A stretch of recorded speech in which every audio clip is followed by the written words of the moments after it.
yung ano, huwag payagan yung mga BCDA na kunin yung lupa namin. Paano naman po kami, yung mga anak namin kaliliit nila. Saan po kami idadala? Tulad po ng kabuhayan namin, yung mga lupa namin. Maawa naman po sana yung gobyerno. Huwag naman po sana payagan na kunin yung lupa namin dito. Tulad po yan, ang dami-dami namin saan kami ililipat. Pinakamalaking exporter ng semiconductor sa buong mundo. Pero low value, no? Mababa po yung value.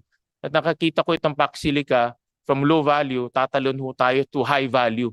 No, mas marami ang magiging kita po ng ating bansa at maraming kabutihan ang pwede pong idulot po ng kita na makukuha ho natin dito sa initiative na ito. Sa Paxilica, tiyak dadalhin sa ibang bansa, kung hindi sa Vietnam, Malaysia, Singapore at iba pa. Magaganda ang oportunidad na isinasabi, mga pangako. Kaya dapat nga busisiin itong mga pangako na ito na hindi mauwi, ika nga, sa pako. Karapatan ng taong bayan na malaman ng malinaw at buo, clear and complete ang sagot sa mga sumusunod na katanungan. Ano ba talaga ang Paxilica? Ano ang hinihingi nito sa Pilipinas at ano mismo ang mapapala ng sambayanang Pilipino kapalit nito? Na pinoproblema ko, no? Dahil unang-una hindi ko malaman kung totoo to. At sa pakiwari ko, ito'y galing sa New York o sa ibang bansa. So, Na kumbaga, committee. Itong mga risk at caveats, unang-una, dapat po itong initiative na ito ay sang-ayon po sa ating mga sang-ayon sa ating saligang batas at sang-ayon po sa ating local laws. Wala pong compromise ho dyan. No? Hindi ho natin pwede isalang-alang po ang ating sovereignty o soberenya. No? Importante po na ito ay compliant po sa ating saligang batas. Pangalawa, yung mga environmental concerns na naririnig natin. Tubig, isa dyan sa pinakamalaking concern. No? Sa mga data centers, even semiconductor industries, matakaw ho talaga yan sa tubig. No? So importante ho na na-address ho natin yung demands nitong Paxilica Initiative pagdating po sa tubig. Pangatlo, kuryente. No?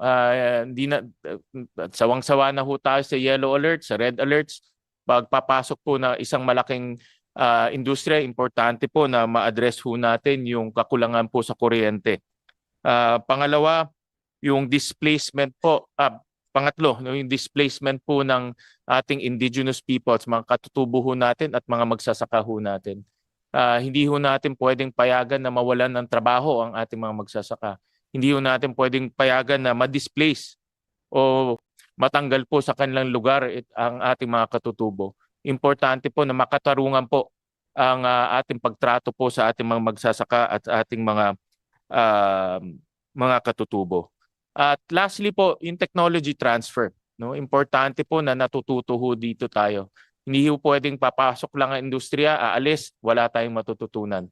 No? Importante na magkaroon po ng malinaw na technology transfer, lalo na sa ating mga kabataan. No? Pinagmamalaki ho natin, meron tayong isa sa pinakabatang populasyon sa buong mundo. Pero kung mangmang naman po yung ating populasyon, wala rin po mangyari. Kaya importante po no, technology transfer na mangyayari. At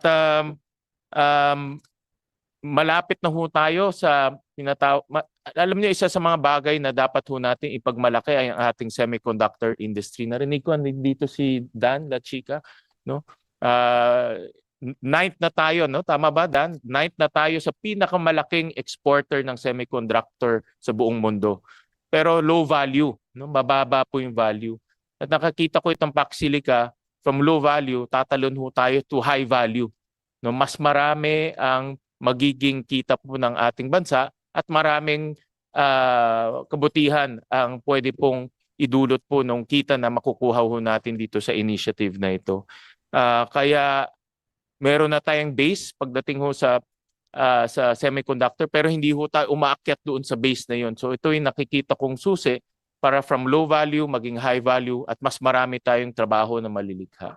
Kaya muli mga Chairman, maraming salamat po dito sa inyong pagdinig at tamang-tama ho to dahil habang kinoconstruct, binubuo po itong Paxilica, importante po na ang Senado ay magkaroon po ng oversight at masigurado na itong mga risk, itong mga naririnig ho nating mga hinaing, matugunan ho natin. Maraming salamat po, Mr. Chairman.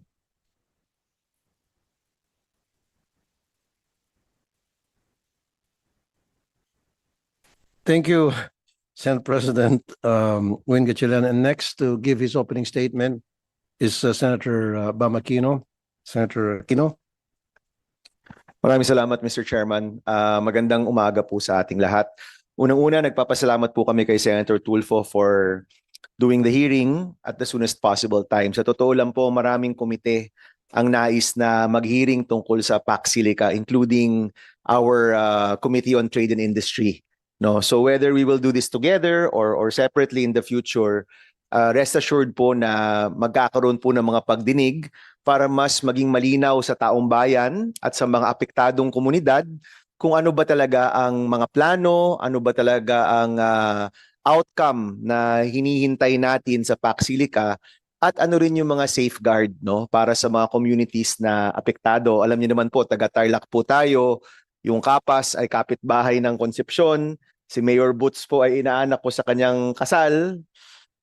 Mahalaga po sa amin na malaman ano ba talaga yung mga plano. So let me begin by talking about transparency, no?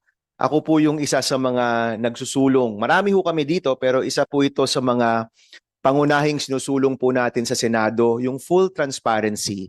At nais po nating makita ano ba talaga yung mga plano? Ano ba talagang tipo ng facilities ang bubuuin sa Pax Silica? Nung una, may balita na merong data center. Pagkatapos, wala nang data center. We hope that these hearings can be the venue for full transparency. Ano ba talaga yung mga plano, no? Ano ba talaga yung pangailangan pagdating sa kuryente? Ano ba talaga yung pangailangan pagdating sa tubig? Meron ba talagang magsasaka na mawawalan ng lupa? Meron ba talagang IP na mapapaalis sa kanilang ancestral domain? Lahat po na ito mahalagang malaman ng taong bayan. And kanina po, binanggit ko kay Yusek Rodolfo na posibleng nauna yung announcement bago yung specific na details, no? And I hope that this venue can be the venue to discuss the specific details. Binanggit po sa akin ni Mayor Boots kanina ng Kapas na walang naging konsultasyon bago yung announcement. Nauna yung announcement, nagulat na lang po sila na malaking parte ng Kapas ang apektado po dito. So we know that there have been meetings in the last few weeks, pero we hope that the hearings here in the Senate can be the venue for that. No? Pangalawa, nais ko pong sabihin that there has to be a better way forward, no? With our goals towards industrialization, providing more jobs, advanced manufacturing. Lahat naman po yan, gaya na nabanggit ni Senate President Sherwin, maganda po yan at yan po'y hangarin natin. But we have to make sure that there's a better way forward when it comes to progress in our country. Na sa ating pong hangarin na mag-modernize, magkaroon ng mas maraming industriya na wala pong maiiwan and worse, wala pong maaantala. No?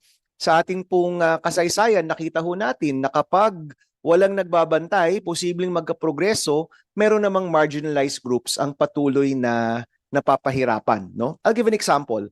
Nung panahon po na sinara yung Boracay, no? There was a time sinara po yung Boracay para sa pag-aayos ng mga roads, para sa pag-aayos ng beachfront. We saw that that was a needed reform. But nung ginawa po yan in the previous administration, naging biglaan yung announcement and thousands of our countrymen lost their jobs sa Boracay. At nung nag-hearing po kami doon o nag-investigate po kami doon, ang sabi nila, Sen, kami pong mga nagtatrabaho sa mga hotel na kumikita ng 25,000-30,000 pesos per month. Ngayon po nakapila na po kami sa DSWD para sa ayuda. Para lang po meron kaming makain. Now, tama ba yung mga reformang ginawa sa Boracay? Tama po. Kinailangan po yun. Kinailangan ayusin yung mga daan, ayusin yung beachfront, kinailangan ayusin yung mga water systems nila. Pero could have there been a better way na yung mga taong nawalan ng trabaho na antala ay posibleng nabigyan ng konting oras para makapaghanap ng ibang trabaho, posibleng nabigyan ng tulong para hindi ho sila umabot sa sitwasyon na nakapila sila para humingi ng pagkain. No?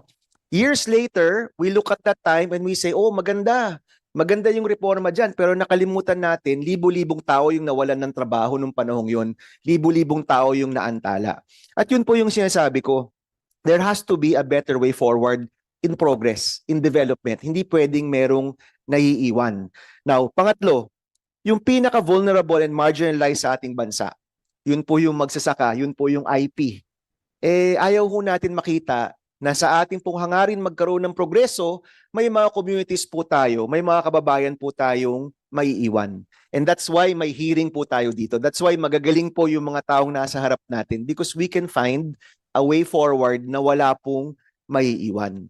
Kadalasan po, yung kababayan po natin, naririnig nila mula po sa economic team. We're now a upper middle income country. Gumaganda ang ekonomiya, ang laki ng mga progreso, pero marami sa kababayan po natin, hindi ho yung totoo para sa kanila. Hindi po yan ang Pilipinas na alam po nila. No? Sila po'y maraming hinaharap na paghihirap, sila po'y maraming hinaharap na pagkakaba sa kanilang hanap buhay, sa kanilang kinalalagyan. So ang sinasabi ko lang po, dito po sa ating hangaring i-push or itulak ang progreso sa ating bansa, siguraduhin nating walang maiiwan. At sabi nga po, ang isang bansa, ang totoong progreso sa isang bansa ay nasusukat sa kanilang pagtrato sa mga pinakamahihirap at pinakanangangailangan sa sarili nating bansa. So I hope, dear friends, no, and everybody here, lahat po tayo dito naghahanap ng progreso sa ating bansa. Sa ating hangaring itulak ang ating industrialization, manufacturing, siguraduhin ho natin na walang maiiwang komunidad at walang maiiwang kababayan po natin. And this hearing, yung Senado bilang ang siyang sandigan at representante ng taong bayan, sabi nga po ni Senator Tulfo, kami po ang magbabantay at yung mga commitment sa araw na ito at sa mga susunod na araw, yan po'y babantayan po natin. Na kapag nag-commit na walang mawawala, yung kalikasan ay mapoprotektahan, we will make sure that that will be upheld and that will be done properly with the powers of the Senate. No? So maraming salamat, Mr. Chairman, at salamat po sa pagdinig na ito. Thank you very much, Senator Bamakino. Now, next to give his opening statement is Senator Kiko Pangilinan. Senator Pangilinan. Maraming salamat, Mr. Chairman. Magandang umaga sa kanilang lahat.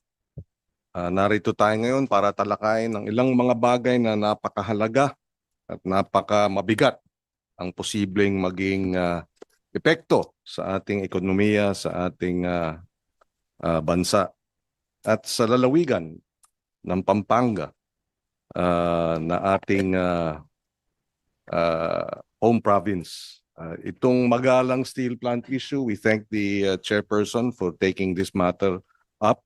Mahalaga ito dahil hindi dapat pinapabayaan ang mga negosyo na nagsasamantala, hindi kinikilala ang mga batas at sinisira ang ating kalikasan. Doon naman sa Land Use Act, nung nakaraang Kongreso, tayo po ang naging principal author ng batas na ito dahil sa ating paniniwala, partikular sa usapin ng agriculture lands. Palaki ng palaki ang ating populasyon, pero paliit ng paliit ang conversion ng agricultural lands dahil sa conversion. Dadating ang araw, wala na tayong agricultural lands na pagtatamnan. Kaya itong National Land Use Act ay napakahalaga. At syempre itong pangatlo, sabi nila malaking oportunidad daw ang Pax Silica. At nabanggit nga ng ating Senate President ang ilan sa mga potential opportunities. Isang paraan daw para hindi na tayo manatiling exporter lamang ng raw minerals, magiging bahagi na rin tayo ng pag-unlad sa advanced manufacturing at artificial intelligence o AI. Sabi rin nila kapag tayo po ay naging mas advanced sa AI technology, yung BPO industry diyan maaring mag-graduate sa usapin ng mga kinakailangang trabaho dito sa nasabing industriya. Lilikha raw ito ng quality jobs. Lalakas daw ang posisyon ng Pilipinas sa mga strategic global supply chain. Sinasang-ayunan ko rin na kung hindi dito dadalhin ang investments sa Pax Silica, tiyak dadalhin sa ibang bansa, kung hindi sa Vietnam, Malaysia, Singapore at iba pa. Magaganda ang oportunidad na isinasabi, mga pangako. Kaya dapat nga busisiin itong mga pangako na ito na hindi mauwi, ika nga, sa pako. Karapatan ng taong bayan na malaman ng malinaw at buo, clear and complete ang sagot sa mga sumusunod na katanungan. Ano ba talaga ang Pax Silica? Ano ang hinihingi nito sa Pilipinas at ano mismo ang mapapala ng sambayanang Pilipino kapalit nito? Right now, I think medyo yung information drive ng gobyerno ay kulang dahil maraming agam-agam ang ating mga kababayan dito. Kinakailangan ng complete and clear na mga sagot. Ano ang pangalawang tanong? Ano ang malinaw na mga pangako pagdating sa tubig, enerhiya, trabaho, local processing ng mga mineral at technology transfer? Tanong, matututo ba tayo o natuto na ba tayo sa karanasan noong 1970s pa lang? Narito na ang Dell Technology at Texas Instruments. Pero anong nangyari sa technology transfer? Hindi nangyari yung technology transfer dahil low, ano ang sinabi ni Senate President? Low value jobs pa rin. Kahit na dekada na silang naririto. Natuto na ba tayo sa ganong klaseng investment at karanasan? At pangatlo, ano-anong mga pananggang or safeguards ang ilalagay para maprotektahan ang soberenya ng Pilipinas, ang ating likas yaman, ang ating mga magsasaka, mga katutubo at mga karapatan ng mga komunidad? Ito ba, at ang huling katanungan, ay tunay na magandang oportunidad o isang posibleng maging man-made na kalamidad? Wag naman sana. At dahil dito, handa tayong makinig sa ating mga kasamahan sa gobyerno, sa ating mga sektor na apektado, sa ating mga private sector representatives para magkaliwanagan tayo. Sabi ko nga sa bandang huli, ang Pax Silica dapat nakasentro sa tao, bukas at transparent, naaayon sa batas, responsable sa kalikasan, at tunay na kapaki-pakinabang sa mas nakakarami, hindi lamang pagkakakitaan ng iilan.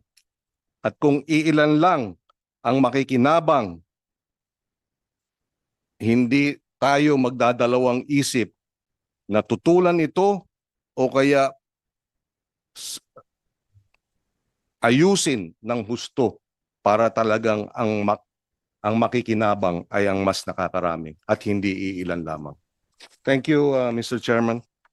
Thank you very much, Senator Kiko Pangilinan. Next to give her opening statement is Senator Amy Marcos. Senator Marcos. Maraming salamat sa ating mahal na chairman sa mabilis na pagtugon dito sa mga resolusyon. At yun nga, kahit tunog na tunog ang ating mga cellphone dahil binabaha pati dito sa labas ng Senado, tayo ay nagmi-meeting at nagtatrabaho. Tama lang po dahil noong Abril, napirmahan na ni Yusek Perry na narito ng DTI yung Pax Silica Declaration. Ngayon, alam natin, talagang maikli rin ang panahon pagkat by November ang plano, mayroon na tayong agreement na kahit papano, meron na tayong pinirmahan na kasunduan. Hindi lamang deklarasyon, kundi kasunduan. November na yon. So kung tutuusin, 2-3 buwan na lang natitira, kailangan tutukan talaga natin to. Ngayon, ako'y naalarma dahil nabigyan ako ng DOJ ng isang kopya nitong tinatawag na Architecture of a Proposed ESG framework in the Philippines. Ito raw ang framework na gagamitin, ang siyang draft na gagamitin para sa kasunduan ng Pilipinas at ng Estados Unidos. Ngayon, didiin ko na tulad sa ating lahat, wala naman tututol sa Paksilica kung ito ay magbibigay ng karagdagang hanap buhay at kaunlaran para sa ating bansa, hindi lamang doon sa 3 probinsya, kundi sa lahat. Ngunit ako'y abalang-abala sa linalaman nitong sinasabing framework. Unang-una, nais kong tanungin, pero nandito ba yung DOJ? Parang wala. Dahil kasi ito may kinalaman na sa ating soberanya at sa jurisdiction. Andito, very clearly, all kinds of issues na pinoproblema ko, no? Dahil unang-una, hindi ko malaman kung totoo to. At sa pakiwari ko, ito'y galing sa New York o sa ibang bansa. So, kumbaga, dapat nag-draft rin tayo ng sarili natin, ano? At ikalawa, ano na ba ang status nitong framework negotiations? Kasi para sa atin, para sa akin at sa lahat ng pinabasa ko, ito ay tutol sa ating saligang batas at maaring tutol din sa iba't iba pang batas. At pwede sana bigyan kami ng terms and conditions at ang lengguwahe po nito ay talagang banyaga. Constitutional fee simple ownership ng isang bagong dambuhalang korporasyon na nangangalang Landco. May Landco dito sa Pilipinas pero ibang Landco to, 60% daw ay magiging Filipino-owned, 40% ay American joint venture. Nagtataka ako kasi yung lupa hindi naman pala babayaran. Ayan, masamang balita sa mga kapitan at kay Mayor Rodriguez. Dahil eto nga, bakit ganito to? Hindi ba dapat BCDA na lamang o kung sino ang nais magbenta? Pagkalaki-laki ng lupa, 1,619 hectares na hahawakan ng 99 years pero may karugtong na sa pagkatapos nitong 99 years, andun pa rin sila. Hindi daw pwedeng guluhin. At eto nga, hindi ba dapat gobyernong Pilipino na lamang ang humawak niyan? Pagkatapos sa bayaran ng fair market value ang sino mang gusto magbenta. Pagkat ang narinig ko sa mga taga-barangay, pati sa ating mga ita, babayaran lang daw ng 300,000 pesos ang unang 5 hectares. Kung lumampas ng 5 hectares, wala na raw silang budget. Bigay na lang daw nila. Paano naman yun?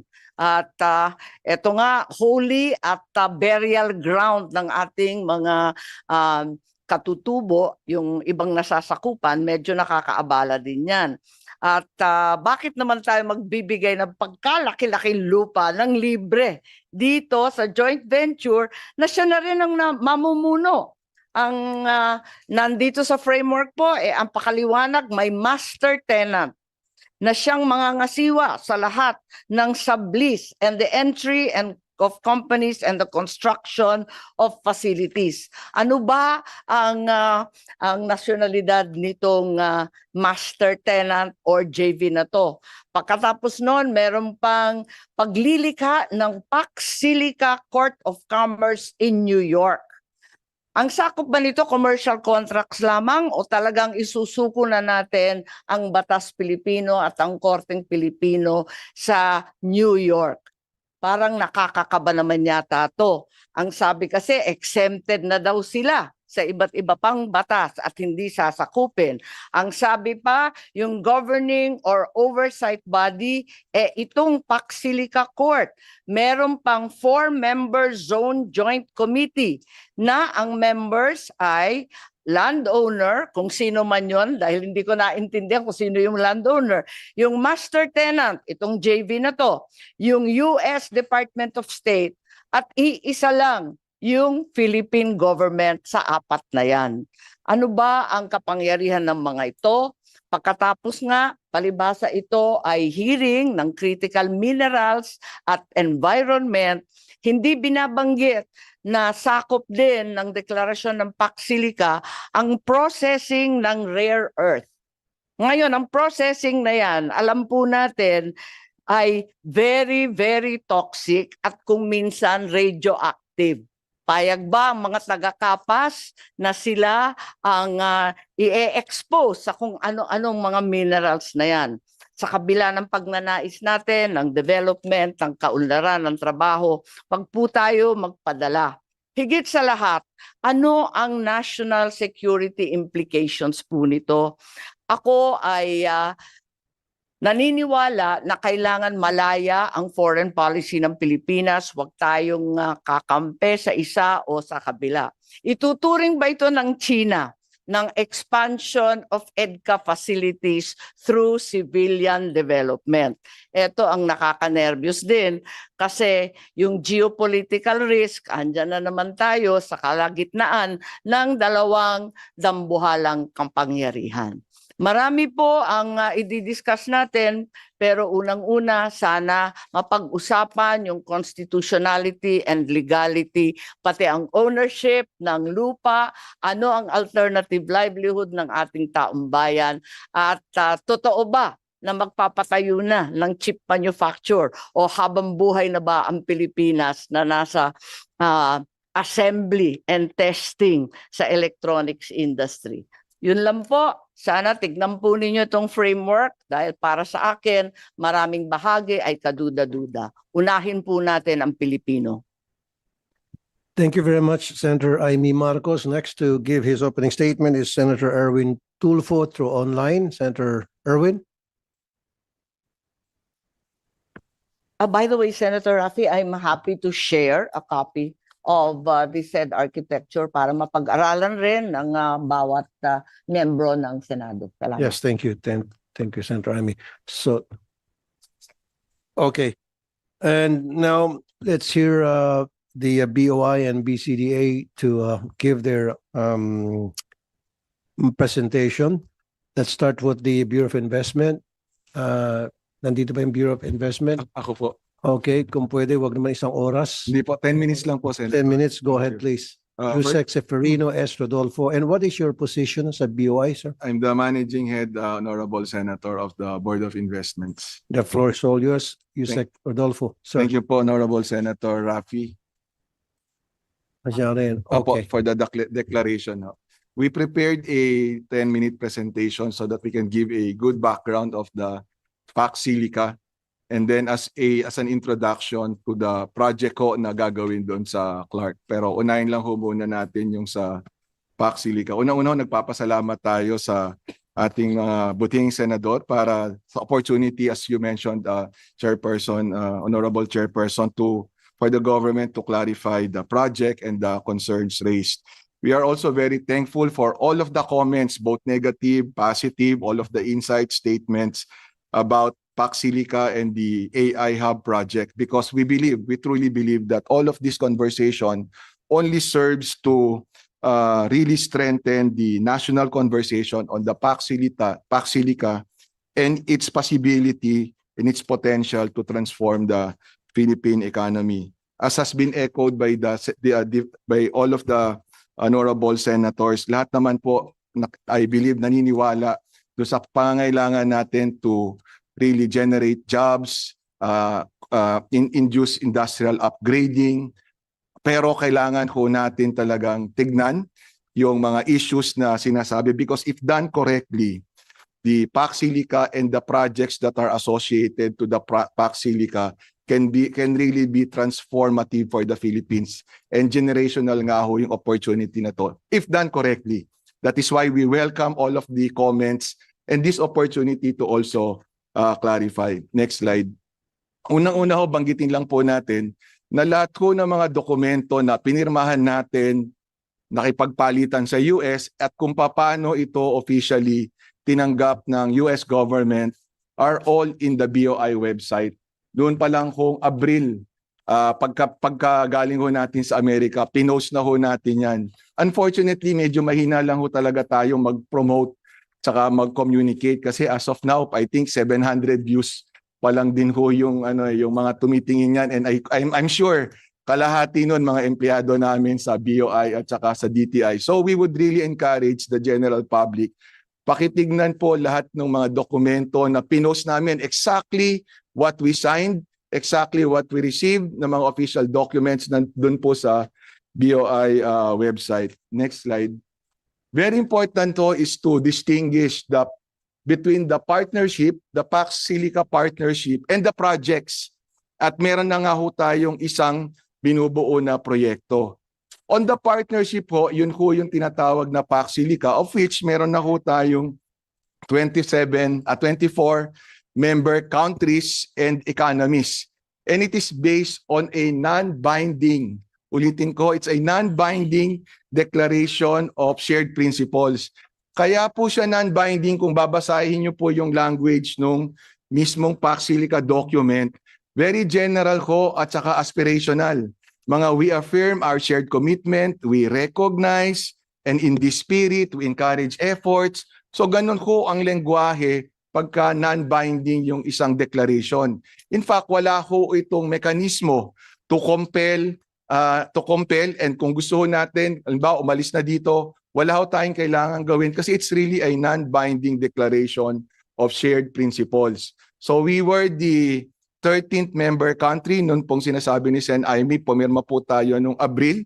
At bukod ho sa Pilipinas, sa Singapore lang ho ang isa pang member. And tama ho yung sinabi ni Sen Win, Senate President Win, saka ni Sen Kiko, na pagka ho hindi natin kinuha to, talagang may naghihintay na po in the wings yung ating mga kapitbahay to take advantage of this. So yun ho yung Pax Silica, the partnership. Ngayon po, iba po yung project dun sa Pax Silica. And there would be many projects. The first of which, ito ho yung sinatawag nating, yung full name ho, technical name is that it will be the first ever in the words of the US, first in the world na AI native industrial acceleration hub. Para lang ho itong manufacturing ecozone. Kaya lang ho, kung yung mga ecozones natin, yung mga ibang ecozone na nilalagyan ng AI, ay parang enhancements na lang to existing ecozones. Ito ho, from the get-go, from the planning stage, talagang nakatutok na ho ito sa AI. Kaya AI native.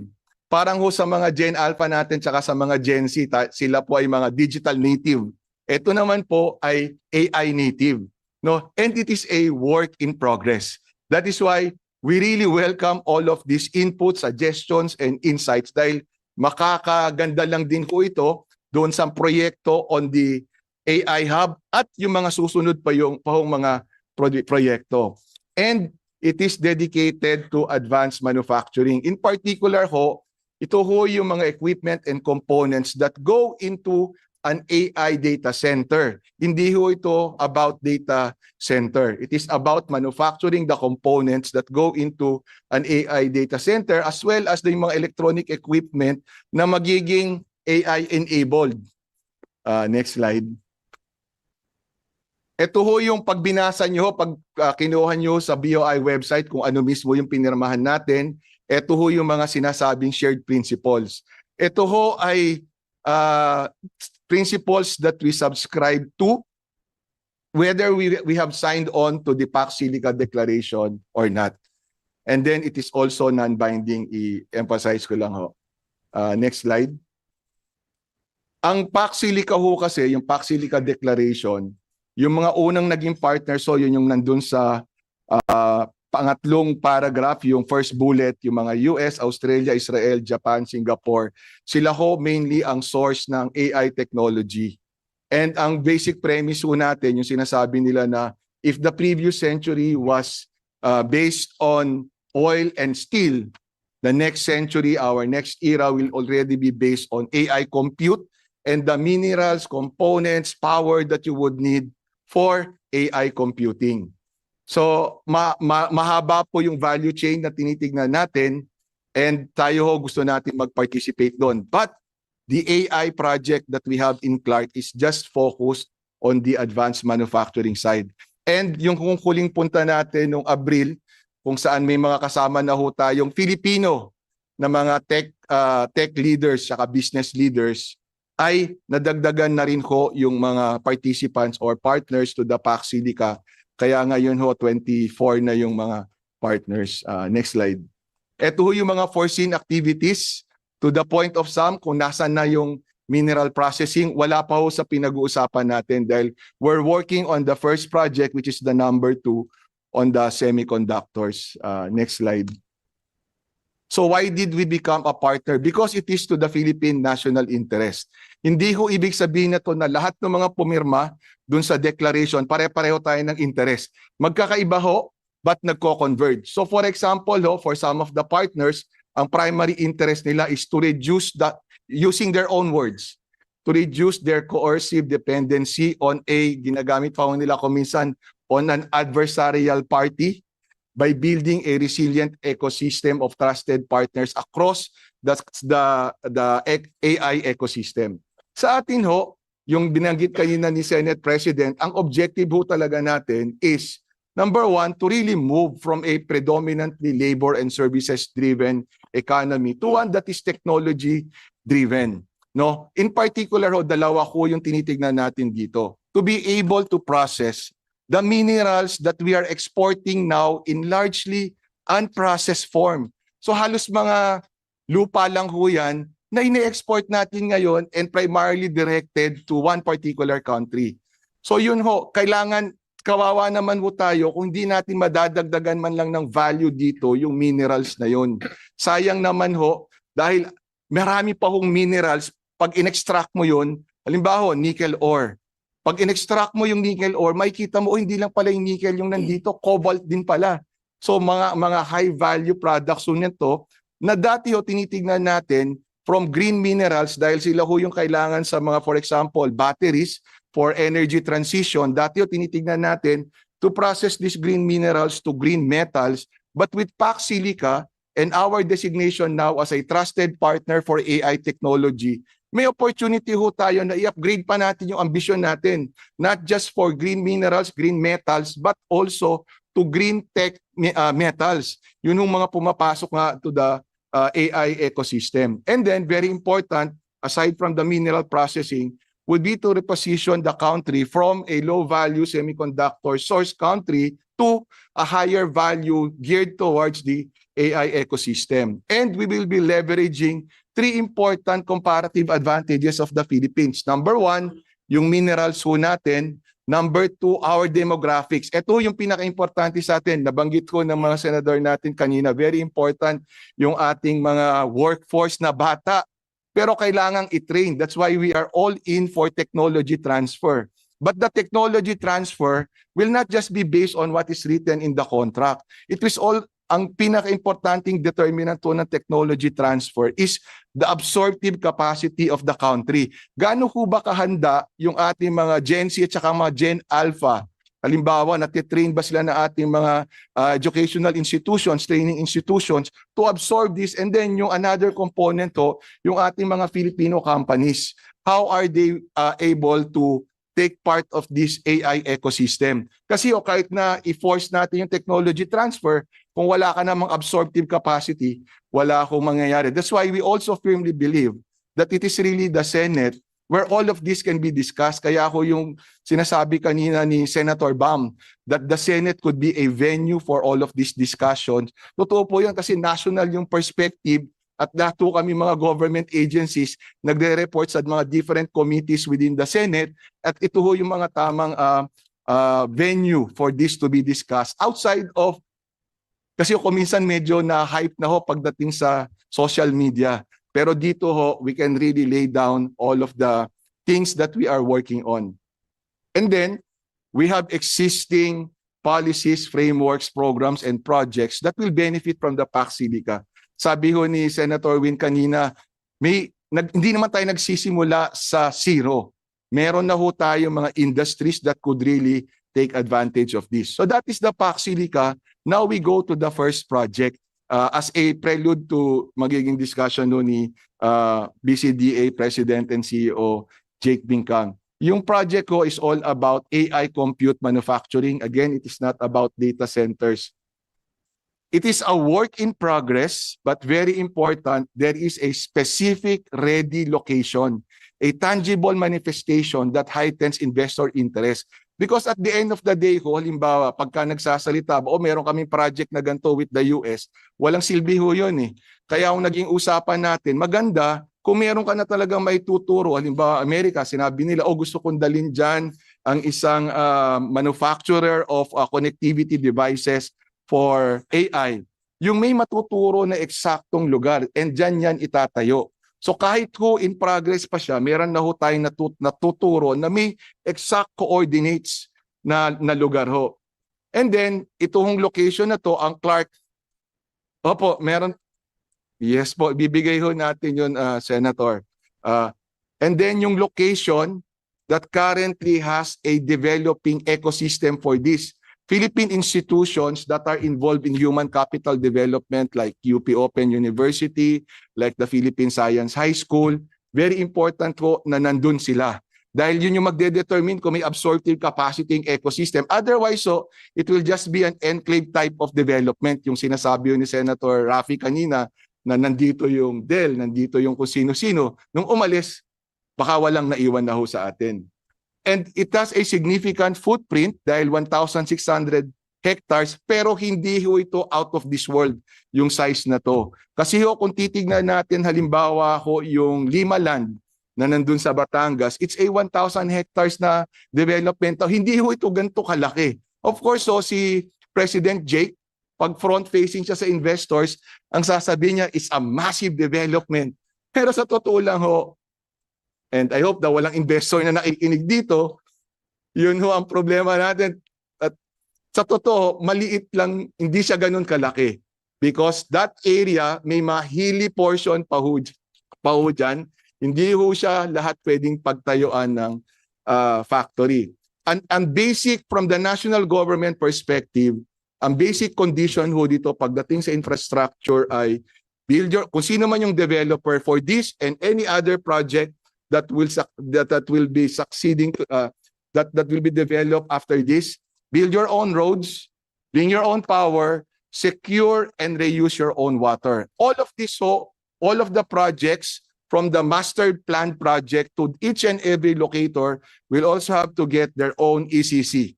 So just to reassure ho ang lahat na hindi ho ito na exempted kayo sa aming mga environmental requirements. Lahat po kailangan dumaan sa requirements ng Pilipinas and consistent. Pag in-extract nyo from the BOI website, yung BCDA proposal na Senator Amy dumaan po sa DOJ. I'm very happy, Senator, that ni-raise nyo yung issue na yon kasi talaga lahat ng mga dokumento na tinitingnan natin ay dumadaan sa interagency, including the very agencies with respect to specific mandates. And in this particular case, of course, pagdating sa legality, constitutionality of the documents, it would have to be the DOJ. And ngayon ho, ang sinabmit ko natin, ang proposal natin na tinanggap ng US ay yung proposal na makikita nyo doon sa BOI website. And that is based on two laws in the Philippines, the Export Development Act and the BCDA law.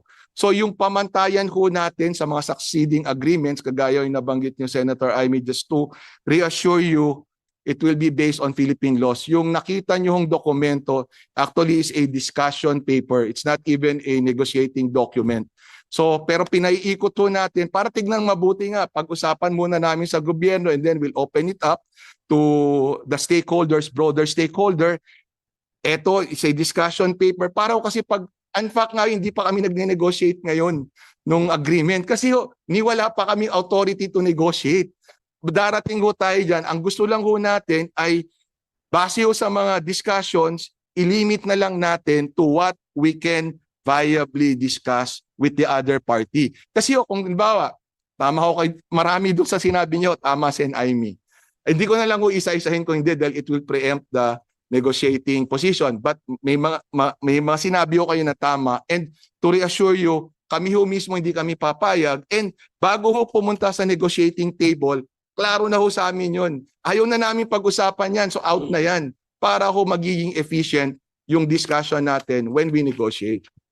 Mr. Chair, if I may, Yes. since nabanggit po ako ni Sige, Yusek, go ahead, very, Senator. oo, kaibigan natin yan. At